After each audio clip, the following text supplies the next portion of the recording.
이제 이 리모델링에 대해서 구체적으로 리모델링이란 부의 지름길이다라고 하시고 또 리모델링이 통하는 이유 쭉 한번 다시 한번 설명 주시죠. 예, 예. 자, 리모델링은 어찌 보면 이제 그 성형 수술이다 라고 할 수 있는데, 근데 이제 우리가 일반적으로 여성분들이 하는 성형 수술은 주로 이제 얼굴 위주로 하죠. 코 높이고 쌍꺼풀 수술하고 턱 깎고 되게 이제 또 조금 더 발전하면은 그 상악 앞니가 좀 튀어나왔으면 좀 또 잘라내가지고 집어넣고 뭐 난리를 칩니다.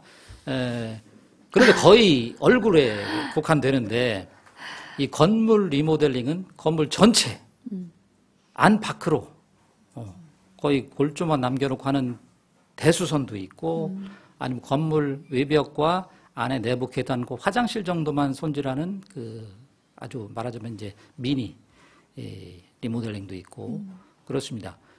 결국은 이제 예쁘게 잘 가꾸어서 가꾸는 건 그 미관만 향상시키는 것이 아니고 기능도 향상시키는 것입니다. 그래서 건물 수명도 연장시키고 그래서 임대료도 높일 수 있고 이런 것이 이제 리모델링인데 이것은 이제 부의 지름길이라고 제가 하는 것은 우리가 이제 건물을 신축하려면 거의 1년 걸립니다. 뭐 부지수배라고 해야 뭐 나대지가 아니고 도시 지역에서는 거의 허름한 건물이 있는 것들이죠. 이걸 사서 뭐 가설계 떠가지고 야 이걸 살 것이냐 말 것이냐 판단하고 뭐 그다음에 잔금 치르고 그다음에 임차인 내보내서 명도한 다음에 싹 철거시키고 그다음에 이제 뭐 이제 건물 짓고 임차인 또 채우고 한 1년은 기본적으로 걸립니다. 그런데 리모델링은 그게 2개월에서 3개월이면 끝납니다. 그래서 손쉽다는 것이죠. 1년에 뭐 맘만 먹으면 한 2건도 할 수 있는 거지. 비교적 손쉽게 재테크를 할 수 있는 거기 때문에 부의 지름길이다. 그 다음에 리모델링이 통한다? 아니 뭐 껍데기만 뭐 예쁘게 하고 뭐 조금 뭐 타일 붙이고 뭐 화장실 좀 고쳤다고 그래가지고 근본적인 골격은 그대로 있는데 뭐가 뭐 잘 팔리냐? 잘 팔립니다. 여러분들이 갖고 있는 매물 보세요. 8억짜리 다가구 주택, 뭐 한 15억짜리 뭐 근생 건물. 여러분들 마음에 듭니까? 거의 없어. 열에 9은 마음에 안 들어. 저도 그래, 저도. 근데 그걸 리모델링 해서. 근데 리모델링 하기 전인데 4% 넘는 게 별로 없어요. 뭐 3%, 뭐 2.5% 뭐 이래. 근데 위치가 좋다고, 뭐 주변에 뭐 개발된다고 그 개발 이익을 미리 땡겨가지고 지가 다 먹으려고 그래. 대부분 그 매도인들이 그렇게 욕심쟁이들입니다. 그런데 리모델링 막상 하자니 나이 드신 분들은 용기가 없어서 못해요. 그 싫은 소리 하기 싫어하는 거지. 임차인들 내보내고 이사비 주고 뭐 수수료 얼마, 그래 이사비 얼마, 그다음에 아직 한 1년 정도 기간이 남아 있으니까 내가 조금 위자료 쪽으로 조금 줄게. 이렇게 그 내고 하고 이렇게 내보내는 1년의 그 작업이 너무 힘드니까 하기 싫어해. 그러니까 예쁘게 잘 차려진 밥상을 원하는 거지. 그게 리모델링 된 물건이거든. 여러분들이 뭐 매일 만나는 고객 중에서 한 10억 정도 가지고 한 15억에서 20억짜리 상가주택, 근생건물 이런 거 찾아 헤매는 분들 수없이 많이 만나실 겁니다. 그런데 그렇게 깨끗하게 리모델링 된 것들은 거의 없어요. 그렇게 리모델링 돼서 4%, 5%대 임대 수익률 맞춰서 팔면은 금방 팔립니다. 그래서 리모델링이 통한다는 것이죠. 그 다음에 리모델링 룰 15%인데 이것도 제가 만든 룰인데 그러면 무조건 예쁘게 엘리베이터 없으면 엘리베이터 놓고 뭐 이중창으로 바꾸고 그 시스템 에어컨 천정 다 뜯어놓고 시스템 에어컨 놓고 해야 되는 것이냐. 그렇게 해야 될 필요가 있을 때는 그렇게 하고 굳이 그렇게 안 하고 건물 외벽 대리석 정도 부착하고 그다음에 내부 타일 붙이고 화장실 개선 공사 정도 하고 이 정도로 간략하게 하는 이런 부분 이 정도 말하자면 이제 15% 이내 건물 가치 10억 그럼 1억 5천 이내를 들여서 하는 게 1차적으로 좀 남는 장사다. 가급적이면 그걸 넘지 말고 꼭 넘어야 되는 경우는 또 있습니다. 그건 또 넘어야 되겠지. 그래서 뭐 리모델링 전후 비교라든가 성공 실패 사례는 뒤에 이제 사진을 네. 보고 바로 넘어갈까요? 그럼 잠시 예, 예. 쉬었다가 갈까요? 그냥 진행하시죠. 네, 그러시죠. 예, 예. 네, 그러면은 사진을 보면서 PPT 자료 보면서 네. 네, 설명을 전후 성공 사례를 좀 직접 설명 좀 주시죠. 네, 뭐 지금 그 리모델링 15% 룰을 좀 풀어서 썼습니다. 예를 들어 10억짜리 이 건물을 샀어. 그러면 이제 단순 리모델링으로 끝나고 싶다. 그러면 한 5%, 5천만 원 정도 들여서 건물 외벽 잘 보이는 곳은 이제 대리석으로 부착하고, 그다음에 양 사이드하고 후면 잘 안 보이는 곳은 드라이비트. 그러니까 이제 대리석이 약 4분의 1 정도 가격으로 할 수 있는 그런 마감을 하고, 내부 계단 뭐 타일 부착하거나 아니면 뭐 페인트 처리하거나, 옥상 그 방수 작업이 조금 뭐 좀 부실하다 그러면 방수 작업하고, 이런 정도로 최소한으로 하는 것이 이제 한 5% 안에 할 수 있는 것들이 있고, 이런 경우는 이제 그 건물이 좀 상대적으로 덜 낡았을 경우, 내부가 비교적 좀 상태가 좋다. 이런 경우는 저렇게 할 수도 있고요. 그 다음에 이제 한 10% 정도 드리는 것은 앞에 단순 리모델링에 추가해서, 조금 더 이제 좀 화장실, 예를 들어서 이제 재래식으로 되어 있는 거를 양변기로 기본적으로 해주고, 뭐 이왕이면 비데도 좀 달아준다든가, 그리고 옥상도 뭐 조경도 좀 이렇게 예쁘게 한다든가, 경우에 따라서는 부분적인 그 구조 변경도 해가지고 한 10% 정도 할 수가 있고, 그 다음에 15% 이상 초과되는 경우도 있습니다. 이럴 때는 이제 아까 용적률, 건폐율 말씀드렸습니다만은 용적률이 좀 여유가 있어서 증축할 여지가 있다. 그러면서 4층 또는 5층인데 승강기 설치를 하면은 예를 들어서 층당 지금 100만 원 나오던 임대료를 한 130만 원 이 정도 받을 수 있다. 그러면 이제 적극적으로 승강기 설치도 한번 고려해 보는 것이죠. 이럴 경우에는 이제 15% 또는 그 이상 초과될 수도 있습니다. 네. 네, 직접 사진을 보면서. 자, 지금 그 화면에 보이는 그 이 상가 주택입니다. 지금 왼쪽 화면은 지금 리모델링 전 모습이고요. 바로 오른쪽에 있는 사진은 리모델링 후의 모습입니다. 자, 여러분들이 저것은 이제 영등포 구청역 그 먹자 상권 이면에 있는 2016년도에 실제로 7억 5천에 거래가 되어서 네. 약 3억 가까이 들여서 오른쪽으로 이렇게 만들어 놓은 실제 사례입니다. 15% 룰하고는 좀 틀리지만 저것은 이제 역세권이고 2호선, 5호선 환승역이다 보니까 임대 수요, 원룸 수요가 많아서 층별로 거의 원룸을 많이 넣은 그런 사례입니다. 화면 한번 넘겨보시죠. 네. 다음. 자, 왼쪽에 그 사진에 보면은 조그마한 그 포크레인이 보이시죠? 가슴 높이 정도밖에 안 옵니다. 그 굉장히 좀 미니 그 포크레인인데 저건데 힘은 되게 세요. 예, 저 녀석이 이제 그 층계를 이제 뭐 뜨글뜨글 하면서 올라가. 예, 로봇처럼. 그래가지고 각 층별로 이제 그 내력벽이 아닌 일반 그 벽 칸막이를 다 헐어냅니다. 예, 그런 기계입니다. 그런 기계로 쓰입니다. 저것이. 가운데 보시면은 이제 일단 기본적으로 층별로 헐어낸 모습인데 내부는 제가 찍질 않았고, 그다음에 맨 오른쪽 사진은 건물 외벽 그 대리석 마감을 위해서 그 아쉬바라고 합니다. 예, 저렇게 아쉬바를 설치한 상태입니다. 네. 네. 그다음에 이제 왼쪽 사진은 비교적 상태가 좋아 보이는 계단하고 벽면 모습입니다. 계단은 그 일반적인 그 시멘트 그 그라인드한 모습이고, 벽면은 이제 그 흰색 페인트 처리한 것을 가운데처럼 대리석도 부착하고 벽에는 타일 부착을 해서 아주 깔끔하게 단장이 되었고요. 고급스럽게. 네, 맨 오른쪽은 이제 바닥면도 대리석으로 이렇게 부착을 했고, 그 다음에 이제 안으로 들어가면 거기 이제 원룸, 층당 한 4칸씩 이렇게 설치한 모습입니다. 자, 맨 왼쪽 그림은 원룸 내부 모습입니다. 이제 완전히 세팅되기 직전에 제가 찍은 사진인데요. 저렇게 이제 그 벽면 그 냉온 풍기도 달려 있고, 에어컨, 그 다음에 뭐 세탁기, 뭐 기본적인 것들 풀옵션이 다 들어가 이렇게 됩니다. 그 화장실 내부에 있고, 자, 맨 오른쪽은 이제 그 벽면에 1층 벽에 설치된 이제 우편함 모습입니다. 이제 정문을 조금 멋있게 이렇게 정문 틀을 지금 설치한 상태고, 오른쪽은 이제 완전히 다 마무리가 된 상태입니다. 예. 그다음에 이것은 이제 서초동에 있는 근생 건물, 오른쪽 건물입니다. 요게 이제 일반적인 그 타일, 그 보통 한 20, 30년 전에는 저런 식으로 타일을 외벽 마감을 많이 했지 않습니까? 그러니까 조금 시간이 흐를수록 뭐 아주 보기에 좀 흉하죠.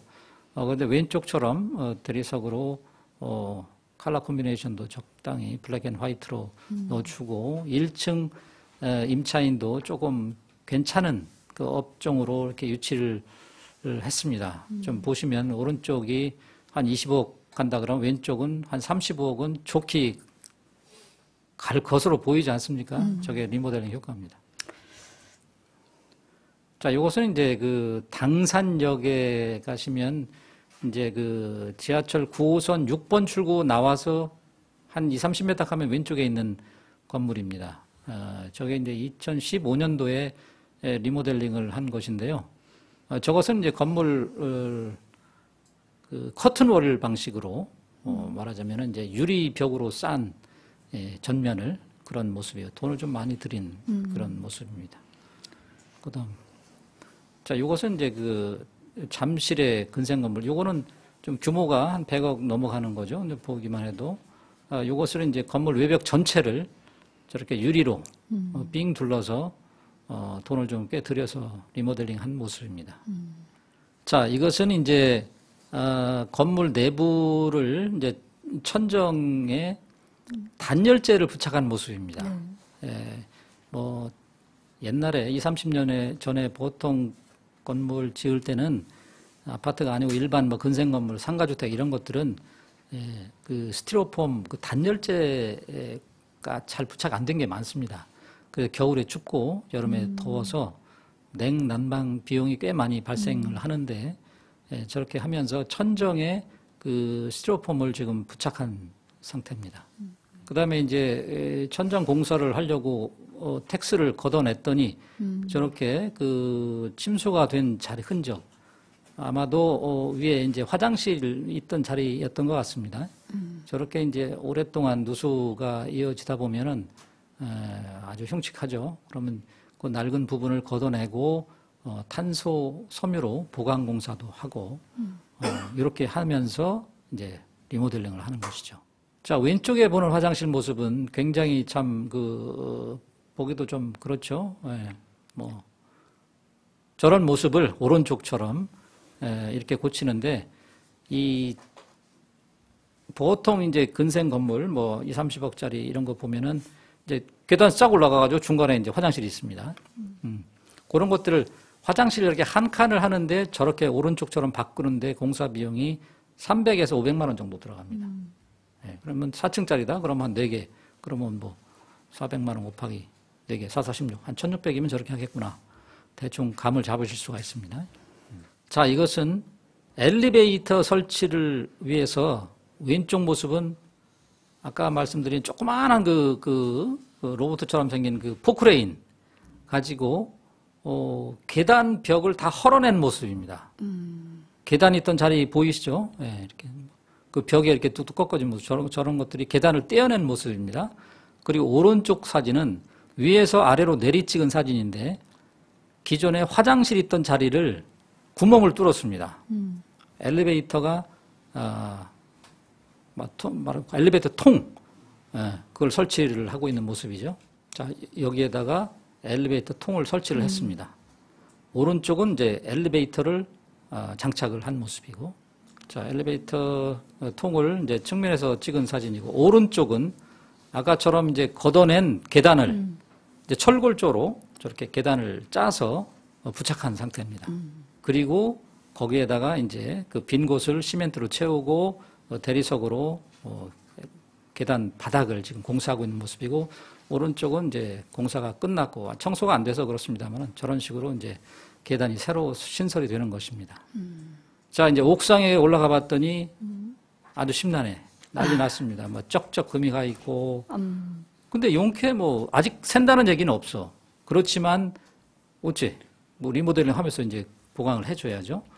자, 보강 공사를 할 때 보면은 그라인딩을 합니다. 이제 말하자면 이제 그 다 긁어내는 거죠. 쩍쩍 금이 가고 뭐 기존에 예를 들어 20년 전, 25년 전에 이제 그 방수 그 했을 때 뭐 이렇게 거북등 막 이렇게 막 그 일어나듯이 일어나서 전부 다 갈아냅니다.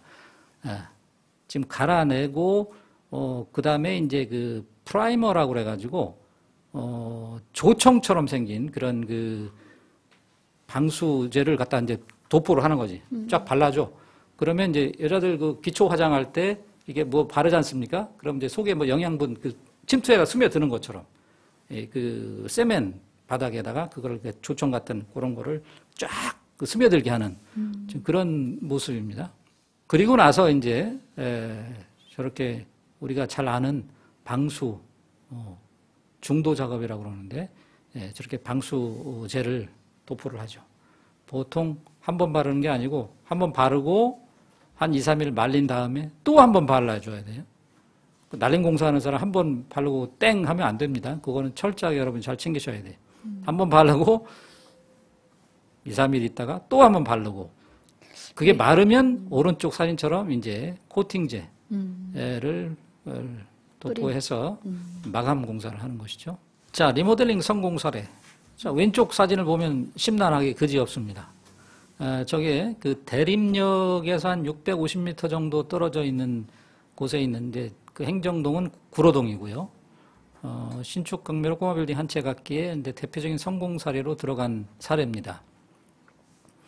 8억 주고 구입을 한 상가주택인데 리모델링 비용으로 약 3억 정도 들여서 오른쪽 그 그림처럼 이렇게 했습니다. 그래서 기존에 월세 300만 원 나왔던 것이 지금은 665만 원이 나와서 임대 수익률 5%를 놓아도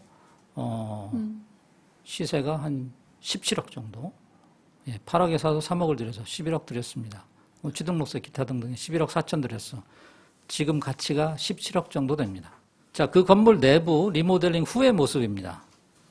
뭐 좁은 맨 왼쪽에 보면은 이제 계단이 좀 좁고 이렇긴 합니다만은 그 나름대로 예쁘게 뭐 구석구석에 포인트를 잘 두어서 예쁘게 이렇게 처리를 했고 오른쪽 모습은 원룸. 그 3층, 4층을 저렇게 이제 원룸을 넣었죠. 그리고 이제 왼쪽에는 그 무인 택배함입니다. 그리고 오른쪽 중간에 있는 사진은 뭐 짜장면 시켜 먹었어. 그럼 이제 뭐 밖에다가 내놓으면 냄새 나니까 저렇게 한쪽 공간에다가 그 배달 그릇 수거함을 또 만들어 준 겁니다. 좀 아이디어 괜찮죠? 네. 예, 그러면 이제 냄새가 나더라도 좀 확실히 좀 덜 나겠죠. 그 맨 오른쪽은 건물 앞에 그 전면 한쪽 코너에 음식물 쓰레기는 아래쪽에, 그 다음에 일반 쓰레기는 중간하고 위쪽에 이런 식으로 작지만 저렇게 쓰레기 분리 수거함도 설치를 해준 모습입니다. 이것은 이제 왼쪽 사진은 그 원룸 내부 모습이고요. 가운데는 이제 그 2층을 사무실로 했는데 사무실의 그 좁은 공간에 이제 화장실을 넣은 모습입니다. 굉장히 좀 좁은 복도를 지나긴 합니다만은 조금 예쁘게 신경을 썼죠. 그 다음에 맨 오른쪽은 옥상 모습입니다. 방수 작업을 했고, 조금 이제 뭐 바닥이 지저분해 보이는 거는 저거는 이제 최근에 비가 와서 먼지가 내려앉은 모습이고, 그 다음에 이제 그 옥상 그 사방을 저렇게 나무 판넬로 짜가지고 삥 둘렀습니다. 왜냐면 지금 그 문 사이로 보면 그 에어컨 실외기가 보이죠? 전부 다 실외기를 이제 옥상으로 뽑아 놓다 보니까, 여름에 뭐 그냥 막 난리야. 막 뭐 쉬러 좀 옥상에 올라갔더니 막 뭐 돈바람 휙 나오고 안 좋잖아요. 그래서 그걸 커버하기 위해서 저렇게 우드 판넬을 했고, 뭐 그 실외기 손볼 필요가 있으면 저렇게 문 열고 들어가서 손을 보고, 저렇게 이제 핵심은 저렇게 작은 공간, 이것도 좀 배려를 했다라는 것이죠. 네, 그러니까 공실이 없어, 저기는. 올라가서 담배 피우도 좋아. 화장실 가는데 기분 좋고. 네, 여기 또 섬세하게 예, 조금 했는데. 왼쪽에는 이제 공용 부분 청소, 이제 계단 네. 청소, 뭐 물걸레질 하면 이제 마포걸레 그 헹구는 데야. 예, 한쪽 조그마한 공간에다가 그다음에 가운데는 지하 계단입니다.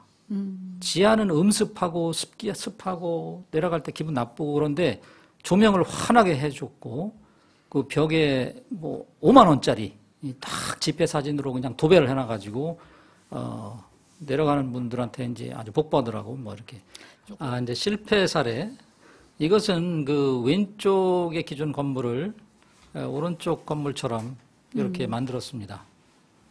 보기만 좋구만 뭐가 실패냐? 보기 좋죠. 네. 근데 너무 돈을 많이 들였다 이거지. 아, 너무 많이.